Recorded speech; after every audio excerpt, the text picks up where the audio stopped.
Exodus 14.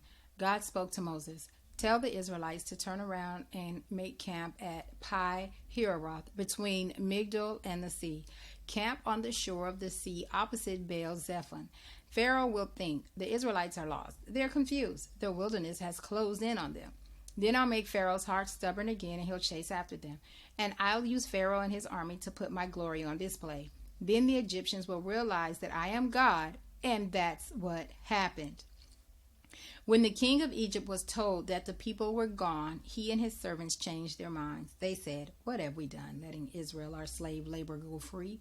So he had his chariots harnessed up and got his army together. He took 600 of his best chariots with the rest of Egyptian chariots and their drivers coming along.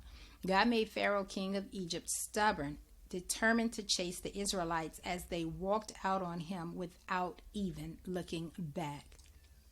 The Egyptians gave chase and caught up with them, where they had made camp by the sea. All Pharaoh's horse-drawn chariots and their riders, all his foot soldiers, there at Pi Hahiroth, opposite Baal Zephon. As Pharaoh approached, the Israelites looked up and saw them, Egyptians, coming at them. They were totally afraid. They cried out in terror to God.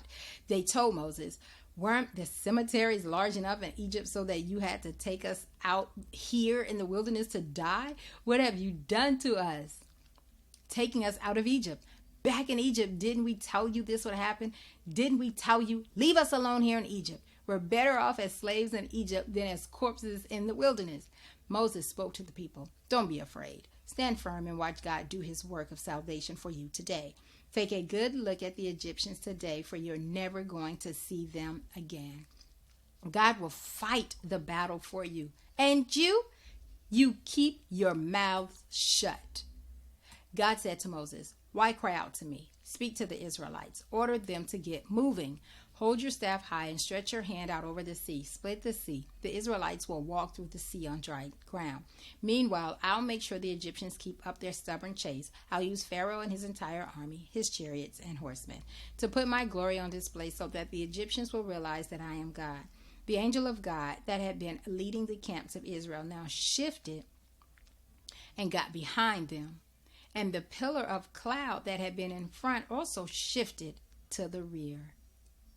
The cloud was now between the camp of Egypt and the camp of Israel. The cloud enshrouded one camp in darkness and flooded the other with light. The two camps didn't come near each other all night.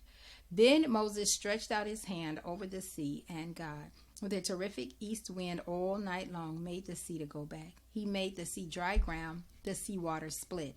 The Israelites walked through the sea on dry ground, with the waters a wall to the right and to the left. The Egyptians came after them in full pursuit, every horse and chariot and driver of Pharaoh racing into the middle of the sea. It was now the morning watch. God looked down from the pillar of fire and cloud on the Egyptian army and threw them into a panic. He clogged the wheels of their chariots. They were stuck in the mud. The Egyptians said, "Run from Israel. God is fighting on their side and against Egypt." God said to Moses, "Stretch out your hand over the sea, and the waters will come back over the Egyptians, over their chariots, over their horsemen." Moses stretched his hand out over the sea. As the day broke and the Egyptians were running, the sea returned to its place as before.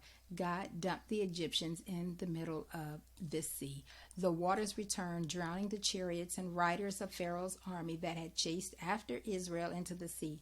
Not one of them survived. But the Israelites walked right through the middle of the sea on dry ground, the waters forming a wall to the right and to the left. God delivered Israel that day from the oppression of the Egyptians, and Israel looked at the Egyptian dead, washed up on the shore of the sea, and realized the tremendous power that God brought against the Egyptians. The people were in reverent awe before God and trusted God and his servant Moses.